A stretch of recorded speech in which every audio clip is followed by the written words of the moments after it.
Hi, and welcome to another episode of Hot Takes with me, the Silver Fox. And as sure as eggs is eggs, you should never, under any circumstances, ask the general public to name things.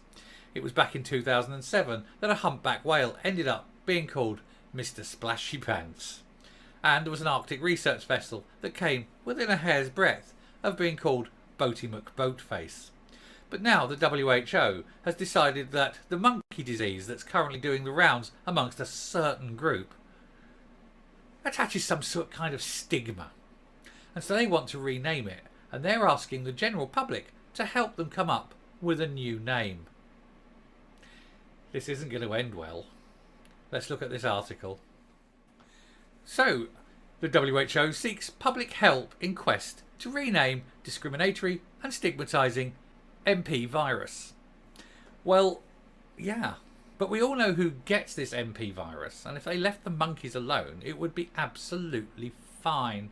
So, what's in a name? William Shakespeare posed the question in Romeo and Juliet.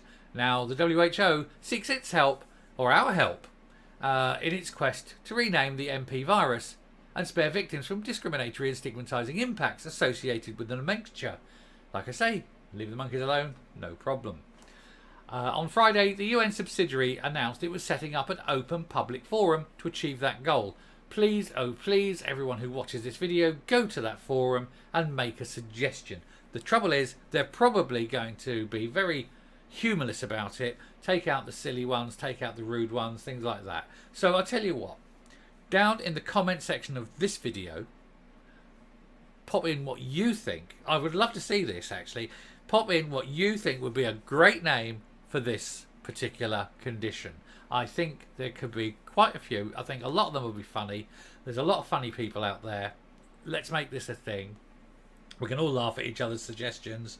Share this video with your friends. Get them to watch the video and to make a comment, and try and get as many as we can comments on this, because I tell you what, the WHO aren't going to accept any of the things that you're about to come up with. They'll go something bland. But anyway, the WHO outlined the decision was made after the FAO of the United Nations met with its representatives.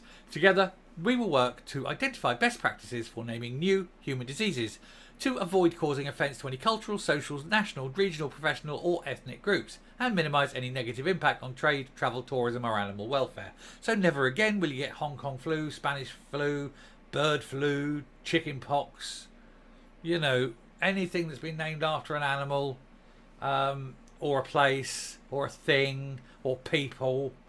You know, West Nile virus, endemic in America now apparently. So you can't call it that, even though, you know, because people might want to go to the West Nile. So they're taking all of this out, and so everything's going to be bland and boring, and probably something with a couple of numbers or Greek, you know. But then they keep using Greeks, and so the Greeks ought to complain and go, stop using Greek letters, it's bad, you know, and things like that. But yeah, I mean, it just goes on. It's them being stupid about it. But there's an example about the MP virus. One only has to take a look at the picture to understand the group most affected by it. Basically, and I'm not judging, guys. You know that you're the victims. 99% of all the people getting this disease are of a certain group.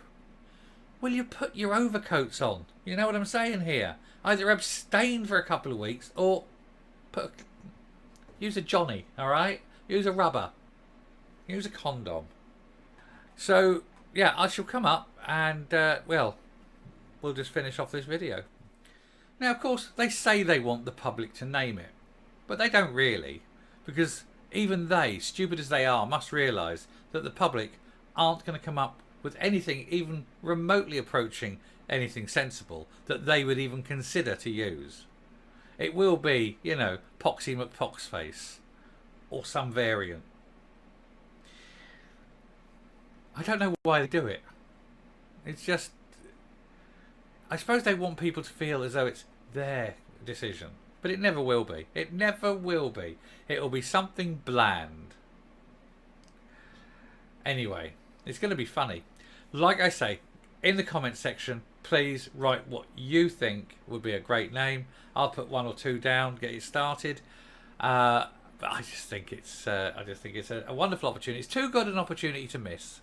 And you know that in about 3-4 weeks' time or whatever, there'll be news articles everywhere with a list of the funniest names that people have suggested and that will never ever be used. Anyway, thanks for watching. If you like what you're seeing here on the channel, please hit the subscribe button if you haven't already. Ring the bell for notifications. Please share the video. Leave a comment, leave a like, and until next time, stay safe, stay well, come up with some great names, and goodbye.